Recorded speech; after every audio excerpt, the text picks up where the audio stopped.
Hola, muy buenas. Estás escuchando Detrás de la Verdad. Mi nombre es Fran Muñoz y estamos encantados de poder volver a estar aquí con vosotros como cada primer lunes de mes.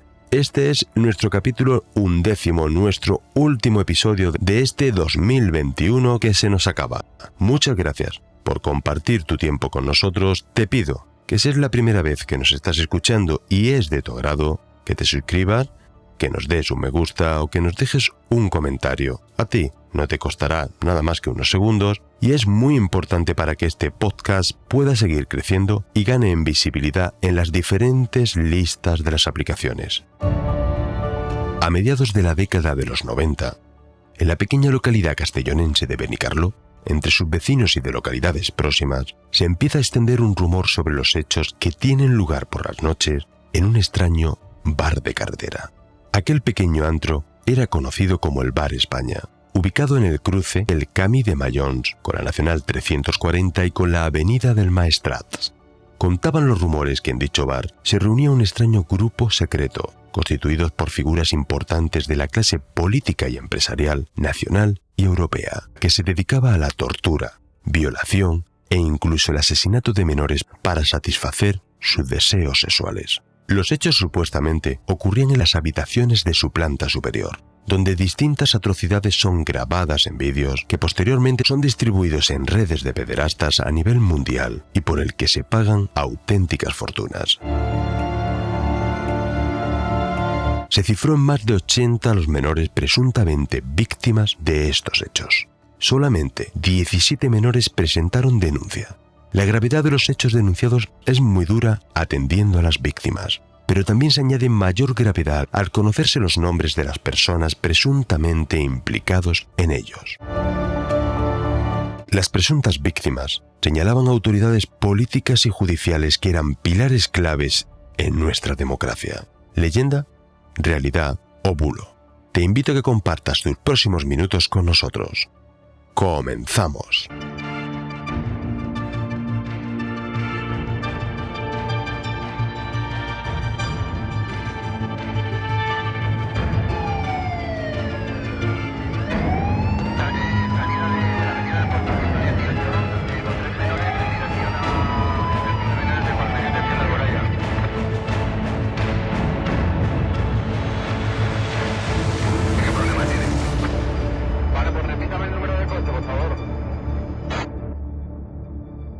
Detrás de la Verdad. Un recorrido por la historia negra de nuestro país.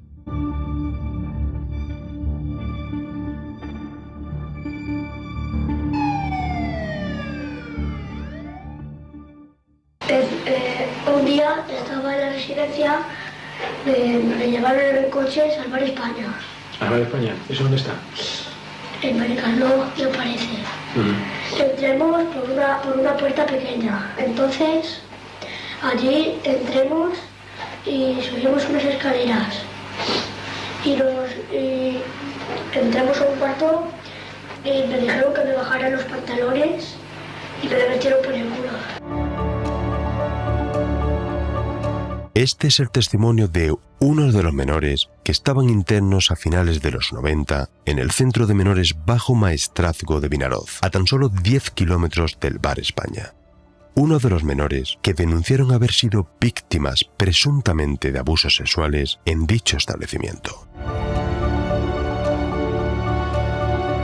En el verano de 1996, en Bélgica, el violador reincidente Marc Dutroux es detenido por el secuestro, tortura y asesinato de niñas entre 1995 y 1996. El descubrimiento de los crímenes estuvo rodeado de un gran revuelo por la opinión pública belga, debido a numerosos errores judiciales que impidieron su captura antes y que generó en la opinión pública belga sospechas entre un sector muy importante, asentando así las bases sobre las teorías conspiranoicas relacionadas con su detención. Dutroux, el detenido, como estrategia de defensa, filtró la posibilidad de que fuese una pieza en una organización para la explotación de menores donde había implicadas personalidades muy importantes a nivel europeo. Mientras, en España, seguíamos conmocionados por el terrible asesinato de 3 niñas, Toñi, Miriam y Desiree, que fueron violadas y torturadas salvajemente antes de darle muerte. El crimen fue conocido como el crimen de Alcácer. En 1997, y ante la inmediatez de la apertura del juicio oral por el asesinato de estas niñas, Fernando García, el padre de Miriam, acompañado del famoso y prestigioso periodista de sucesos, Juan Ignacio Blanco, comparecen en el mediático y novedoso programa Esta noche cruzamos el Mississippi, conducido magistralmente por Pepe Navarro para informar a la opinión pública de sus investigaciones. Así fue como el 29 de enero de 1997 ambos anunciaron en directo a la opinión pública la existencia de una red de pederastas constituida por personalidades de las altas esferas de la sociedad política española que había estado detrás de la muerte de varios menores, entre ellas las niñas de Alcácer. Defendían la teoría de que el único condenado por el crimen, Miguel Ricard, era solamente un mero chivo expiatorio. Ninguna de aquellas acusaciones realizadas aquella noche y en sucesivas ediciones de Esta noche cruzamos el Mississippi fueron sostenidas por pruebas. Ambos fueron condenados por ello. A pesar de esta ausencia de pruebas, la teoría de la conspiración que sostiene la existencia de dicha red de pederastia se mantiene en muchas personas a día de hoy. Y en medio de aquella vorágine, lo que eran rumores entre vecinos de lo que sucedía en aquel Bar España da un salto a la opinión pública y a la justicia española el 7 de abril de 1997 con la primera denuncia de muchas de un hombre, Reinaldo Colás. Aquel día nace oficialmente el caso Bar España. Reinaldo Colás era un conocido peluquero de la zona, discípulo del mítico Jongueras, que gozaba de gran popularidad en Castellón y con suficientes recursos económicos. Aquel 7 de abril se persona en el cuartel de la Guardia Civil de Vinaroz para denunciar unos supuestos abusos sexuales de los que habían sido objeto sus dos hijas menores, de 5 y 3 años. Incrimina directamente como autor de estos presuntos abusos a la pareja de su exmujer, Giuseppe Farina, un conocido empresario italiano, expresidente del Club de Fútbol Milán y ex socio de Silvio Berlusconi. En aquella denuncia aportó una cinta de audio grabada a sus hijas donde relataban supuestamente lo sucedido. Las niñas son reconocidas por los ginecólogos en el Hospital Comarcal de Vinaroz, sin que se pueda certificar ninguna agresión sexual. Lo que sí observan los médicos es enrojecimiento y erosiones en sus zonas genitales que pudieran ser compatibles con la sarna, consecuencia de la picadura de ácaros. De forma cautelar y ante la gravedad de los hechos, la jueza ordena el internamiento de las dos niñas en el Centro de Menores de Vinaroz bajo maestrazgo.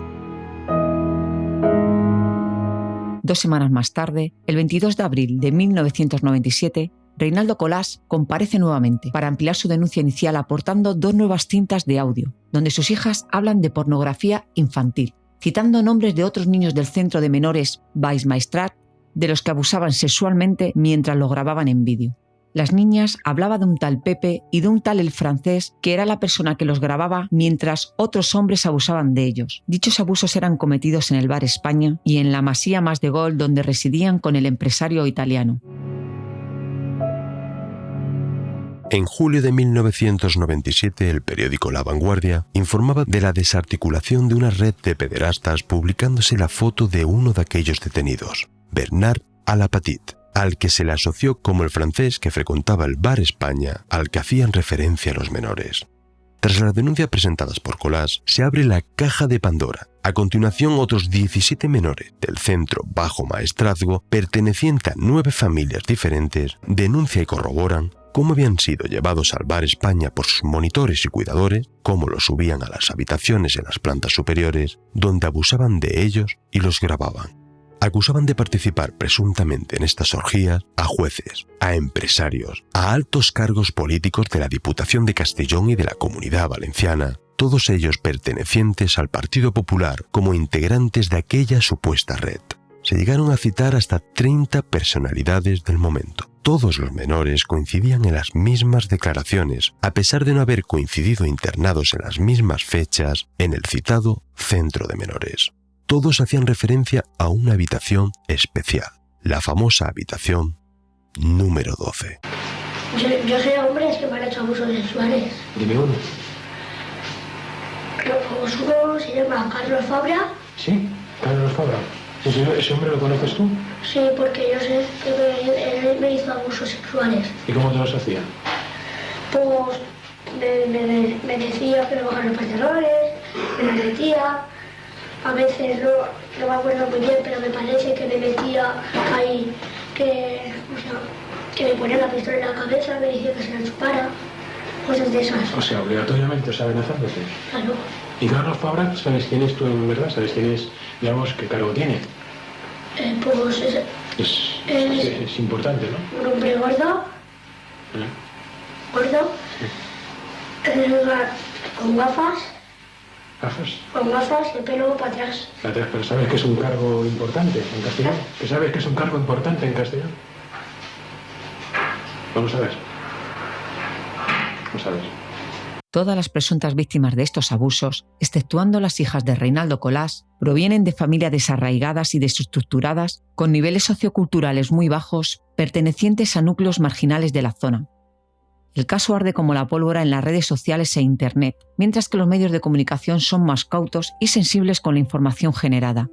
Se interponen un sinfín de querellas y con el tiempo llegaron las condenas por delito contra el honor, contra la integridad moral y denuncias falsas. La investigación de aquellos hechos denunciados recayó en el Juzgado de Instrucción número 2 de Vinaroz, en Castellón, con número de diligencias previas 522/97.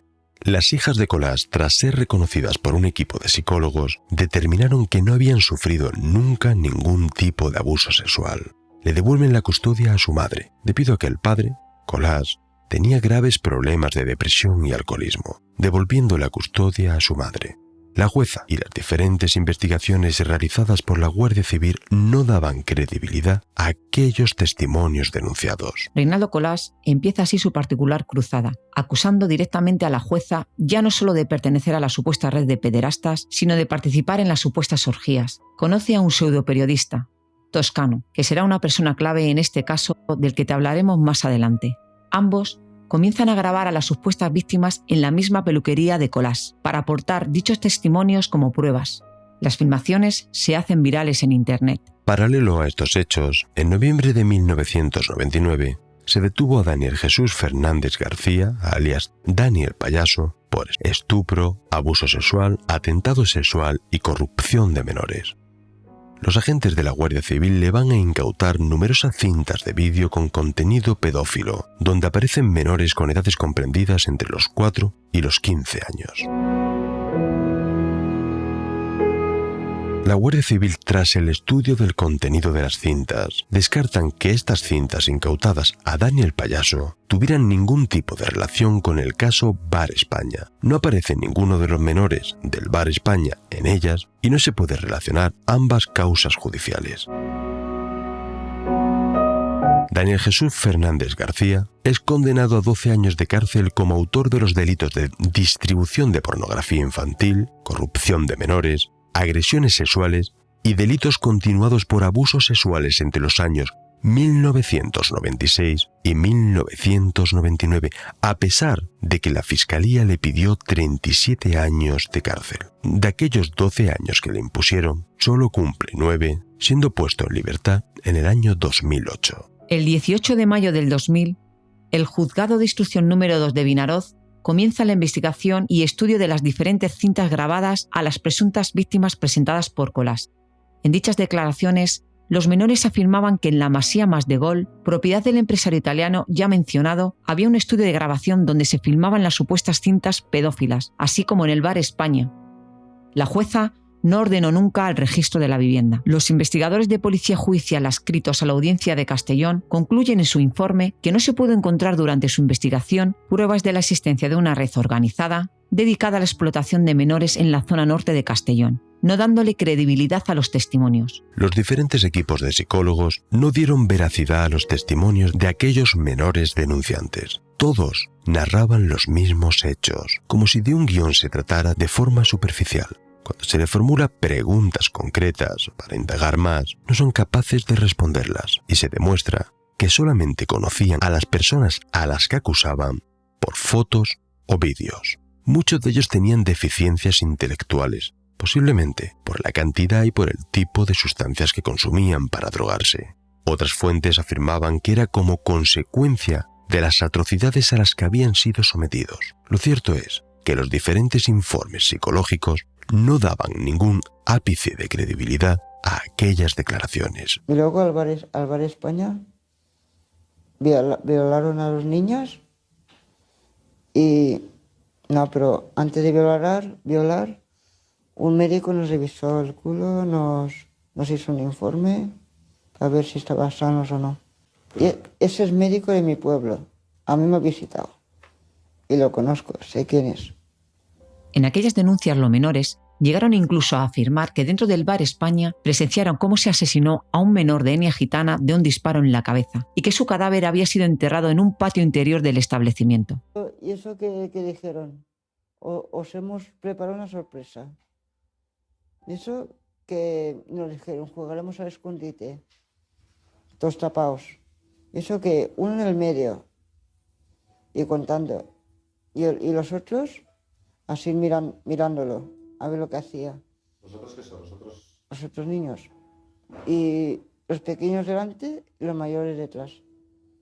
Y uno de todos, no sé de dónde fue, de arriba o de abajo, le pegó un tiro. Uno ahí y uno ahí. Y cayó. Ese día que mataron al niño gitano, después de matarlos fuisteis a comer. ¿Qué más? ¿Qué pasó? Que nos pusieron cápsulas, pastillas, tranquilizantes, para que no digásemos nada. Y luego ya nos fuimos a dormir, luego de comer. ¿Y qué sentiste cuando comiste eso? Como una cosa sin amarga. Hostia, aquí le falta sal. Está un poco amargo. Y eso eran de las pastillas. La jueza ordena durante la instrucción la inspección ocular y estudio de dicho patio y de los alrededores del bar. Se llegaron a encontrar restos óseos en un patio trasero del establecimiento, que tras ser analizados por el Instituto Nacional de Toxicología se descartó que fueran restos humanos. Los diferentes comentarios inundan las redes sociales e inundan Internet. La jueza se vio obligada a presentar demandas contra la intromisión en su derecho al honor, porque no solamente se le acusaba de encubrir los hechos, sino que también llegaban a implicarla directamente y de participar en aquellas orgías. Sí, por ejemplo, una vez estuvieron Alberto, Svenja y Denis. Estaban vi cómo se iban con Sofía, la jueza. Pues, la jueza. Y estuvo abusando de ellos. Y cuando salieron, esto ocurrió tanto en el Bar España como en la Masía. Y la vez que más recuerdo fue en el Bar España, que entraron los tres y luego cuando salieron, mientras abusaron de ellos, se hicieron tomar cocaína y unas pastillas que luego me explicaron que no se acordaba muy bien del color, pero que en rojo o así, y salieron como muy aturdidos. Alberto salió llorando, prácticamente como un poco zombie. Y de parte de la tal Sofía la jueza, sabes sus apellidos, ¿no? Sofía Díaz García. Había también una que la acompañaba así. Sí, su secretaria. Gracias, siempre llamaban Gracia, no sé su nombre. Gracia Botella. Gracia Botella. ¿Y siempre a qué hora iban más o menos? A ver, allá pues normalmente llegaban sobre las 10. ¿10 de la noche? 10 y media, sí, más o menos, de la noche. Y luego, pues, nos volvían a traer, pues, sobre la... a veces cada una... O sea, que llevaban al Bar España, sí, llevaban al Bar España... llevaban a la Masía... a diferentes sitios. ¿Y luego también abusaban de vosotros también? Dentro de la misma residencia. Dentro de la misma residencia. En el año 2002, 3 familiares de los presuntos menores agredidos son condenados por imponer una denuncia falsa, al quedar demostrado que aquellos menores fueron inducidos por sus familiares para relatar agresiones y torturas a personas a las que solamente conocían a través de fotografías. En 2008, entra en escena el director Valentín Figueras, autor del Efecto K, el montador de Stalin, un director fuertemente vinculado al movimiento independentista catalán que realizó un guión titulado La Depuradora, basado en un alto cargo político de Castellón al que no llega a nombrar, pero deja muy claro, por los detalles dados, a qué cargo y a qué persona se refería. que participaba en orgías, abusos de menores y drogas en un bar de carretera de Benicarló. Ninguna productora se atrevió a financiar el proyecto. El 5 de octubre del 2009, en su edición 1122, el diario The Angle publicó un amplio reportaje sobre una red internacional de pederastas que actuó en la provincia de Castellón. En dicho reportaje se hace eco de una presunta organización mafiosa integrada por altas personalidades, empresarios, abogados y jueces de la zona valenciana, con importantes influencias en las altas esferas políticas, que no solo filmaban estos vídeos y abusaban de los niños que obtenían de un centro de menores próximo para sus perversiones, sino que participaban en numerosas actividades ilícitas: importación y venta de cocaína procedente de Panamá, tráfico de armas, trata y tráfico de menores, corrupción de autoridades políticas y judiciales, comercio de oro, asesinatos selectivos. Algunos conocidos internautas, especializados en propagar bulos y difundir teorías conspiratorias, rescataron la historia y la publicaron en conocidos foros. Montaron los vídeos que había rodado Toscano con collage y los colgaron en su blog personales. La justicia volvió a pronunciarse al respecto. Todos los pseudoinvestigadores que habían dado difusión en Internet al bulo fueron condenados a cuantiosas multas de hasta 40.000 euros y a retirar los contenidos de sus páginas. La política Mónica Oltra, en 2015, también prometió estudiar el caso, dándole gran repercusión, pues se trataba de un arma muy potente contra sus rivales políticos del Partido Popular. Cuando llegó al poder, como suelen hacer, tampoco hizo nada por investigar los hechos. Cuando el caso parece que está prácticamente archivado y enterrado, aparece una persona quizás intentando darle un giro inesperado. Este individuo dice ser miembro de dicha organización criminal, queriendo colaborar con la Fiscalía Anticorrupción como un arrepentido. Aporta nombres de los integrantes, describe la forma de actuación de la red, pero eso sí, no facilita ningún tipo de prueba para esclarecer los supuestos hechos, no dándole ningún tipo de credibilidad la Fiscalía. Y aquí llega un dato, para mí, muy importante. Juan Ignacio Blanco, el famoso periodista de investigación, gran conocedor del caso Alcácer, que había denunciado la existencia de una red de personas muy importante, vinculada con la tortura y muerte de Miriam, Toñi y Desiree, nunca creyó en la existencia del caso Bar España. Afirmaba que aquellos hechos relatados por los testigos eran un bulo inventado para obtener algún tipo de beneficio que nada tenía que ver con el caso Alcácer y la red de personalidades que tanto él como Fernando García creían que había detrás. Con el tiempo, las diferentes investigaciones y sentencias judiciales demostraron que eran declaraciones inducidas con una ausencia total de pruebas y solo basadas en especulaciones. Sin embargo, el caso España consiguió plantar el germen de la duda en Internet y en las redes sociales. El bulo fue creciendo y se viralizó. A día de hoy, son muchos los que piensan que fue real y que se hizo todo lo posible para ocultarlo, manteniéndose así las teorías de la conspiración desde el poder. Pero si es un bulo, ¿cuál pudo ser su origen? Reinaldo Colás tuvo una separación con su mujer que fue traumática y le afectó demasiado. Nunca toleró que su exmujer reiniciara una relación sentimental con el empresario italiano Giuseppe Farina, y mucho menos que se fuera a vivir a su mansión, ella y sus hijas. Entró en una fuerte depresión, empezó a beber muchísimo, tenía delirios, y entre todos esos delirios, el principal era que el nuevo novio de su exmujer violaba a sus hijas. Así lo contaron sus propias hijas en 2019 al periódico español. Narraron cómo su padre les manipulaba, cómo fabricaron la historia de unas presuntas agresiones sexuales y cómo estaba continuamente recreándoles unos hechos que nunca habían ocurrido.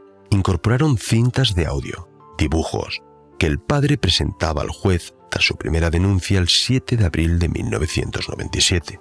La hija mayor tenía 5 años, la menor 3 años en el momento de aquellos hechos. Su hija mayor relataba. Él nos hacía decir una serie de cosas y las grababa con un cassette. Para nosotras era como un juego. Di esto, dibuja lo otro, y nosotras obedecíamos. Si no lo decíamos, nos castigaba. Si lo decíamos, nos regalaba cosas. Conmigo, por lo visto, era más difícil porque era mayor, pero mi hermana, que era muy pequeña, repetía todo lo que mi padre le pedía que dijese, y se pegaba el día siempre con la misma cantinela. Josep es malo porque nos viola con la pilila, nos obliga a tocarle la pilila y luego mea yogur. Nos coaccionaba, no sabíamos ni lo que decíamos, pero lo repetíamos.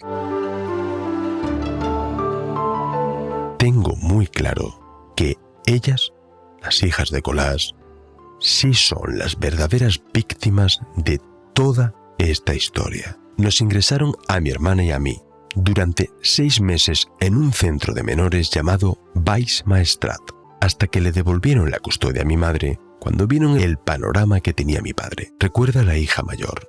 Este internamiento acabó siendo clave para este caso.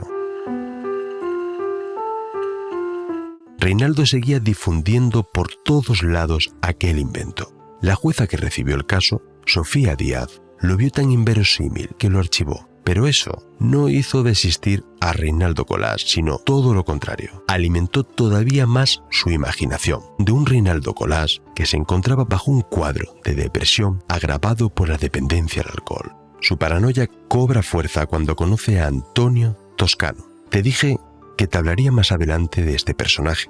Posiblemente sea la figura más importante, ya que son muchos los que creemos que fue presuntamente el cerebro intelectual del caso Bar España. Antonio Toscano se autodenominaba criminólogo y presumía de haber colaborado en la resolución, por ejemplo, del caso Arni o en la investigación de la desaparición de Madeleine McCann. Pero en realidad hay dudas de la verdadera identidad desde que fue expulsado de una ONG por la incapacidad para acreditar aquellos supuestos estudios que decía tener. Presuntamente Antonio Toscano utilizó como su instrumento a Reinaldo Colás y lo convenció de que sus hijas eran víctimas de la actividad de una secta satánica, campo del que se declaraba experto. Encontró los lugares perfectos para ambientar su fabulación. Por un lado, una especie de prostíbulo de mala muerte de Benicarló, donde se trapicheaba con cocaína. Por otro lado, la casa de Farina. Es ahí donde la venganza de Colás contra su exmujer pasó a ser una gran trama orquestada que salpicó a muchas personalidades y autoridades. De acuerdo con la versión de Reinaldo Colás y Toscano, presuntamente influyentes políticos y empresarios europeos, liderados estos por la pareja de su exmujer, constituían una red de pederastia y de ritos satánicos. Entre los dos, buscaron a jóvenes de familias desestructuradas en los barrios más pobres de los alrededores de Benicarló para grabar supuestas confesiones de las actividades siniestras que se realizaban en dicho bar, a cambio de algo de dinero, 4 duros o promesas de ganar una gran cantidad de dinero cuando el caso explotase. Hablamos de gente sin cultura, casi analfabetos algunos, que no sabían ni a lo que se exponían, y grabaron un documental que, según pensaban, iba a acabar con aquella truculenta trama. El enlace de Toscano con aquellos bajos fondos de Benicarló fue Joaquín Crespo presuntamente, un toxicómano de la zona que también se apuntó al proyecto. Entre él, Toscano y Colás consiguieron liar a una decena de personas de Benicarló y alrededores, disminuido psíquico de 22 años, un expresidiario toxicómano, su hijastro menor de edad visiblemente intimidado, como se puede ver en el vídeo, traficantes de poca monta y otros variopintos personajes.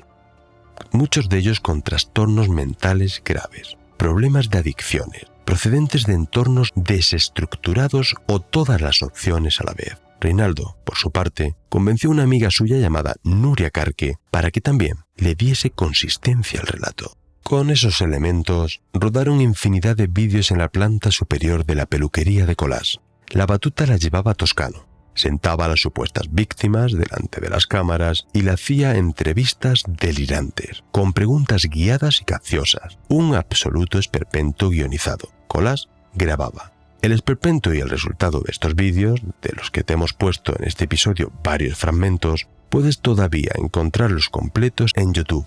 Búscalos y saca tus propias conclusiones de aquellas declaraciones. Un momento que en el Bar España hubo una vez que nos llevaron allí desde la residencia y nos disfrazaron. Nos dijeron que íbamos a hacer una fiesta y luego pues habían como 2 sillones y alrededor pues unas sillas. Nos hicieron sentar en las sillas y empezaron a violar a 2 niñas. ¿Quién las violaba? Bueno, estuvieron violándolas todos. Todos, pero la mayoría. Finalmente, ¿quién las violaba? Bueno, yo cuando vi, en primer momento pensé que se habían desmayado. En primer momento pensaba que sí, que estaban desmayadas, pero luego vi que una metían dentro de una bolsa de basura. O sea, que estaban muertas. Sí. O sea, que tú más o menos viste... Estaban sangrando abundantemente. Abundantemente. Al final, Reinaldo Colás sería condenado a 15 meses de prisión por denuncia falsa, calumnias y difamaciones. Tras cumplir 4 meses de pena en la cárcel, fallece por un cáncer de hígado a finales del 2017.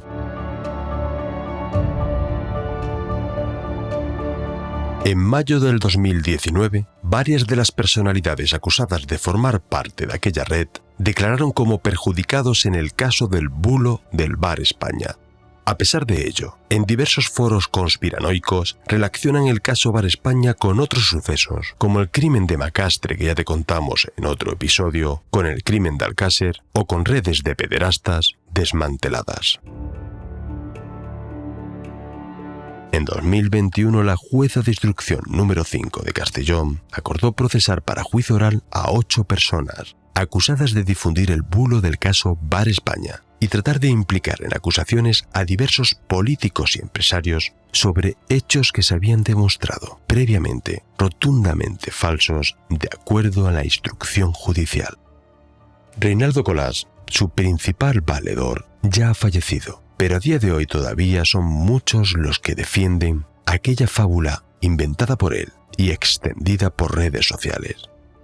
Una mentira, repetida más de 1000 veces, llega a ser convertida para muchos en una realidad. Casi un cuarto de siglo después de aquella primera denuncia de la violación de 2 niñas por un magnate italiano, el caso Bar España está próximo a cerrarse. Pero no se juzga ni a Fabra ni a Paco Camps, que fueron acusados directamente en aquella mentira. En el banquillo de los acusados se sentarán quienes participaron en ese bulo.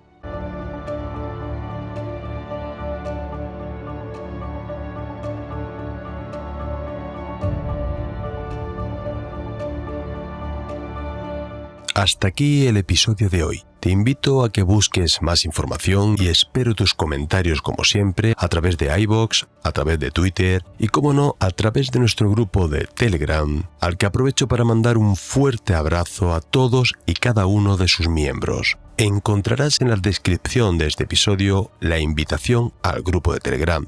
¡Anímate! ¡Te esperamos! Quiero dar las gracias, es un placer poder contar con Carmen y su maravillosa voz en la realización y la grabación de este episodio. Recibe un abrazo de estos que te lo contaron, Fran Muñoz y Carmen Torrijos. Nos escuchamos como siempre el primer lunes de mes. Nuestro próximo capítulo ya será en el 2022, por lo que os deseamos a todos una muy buena entrada de año, que se cumplan vuestros sueños. Recuerda, no te olvides de intentar ser feliz.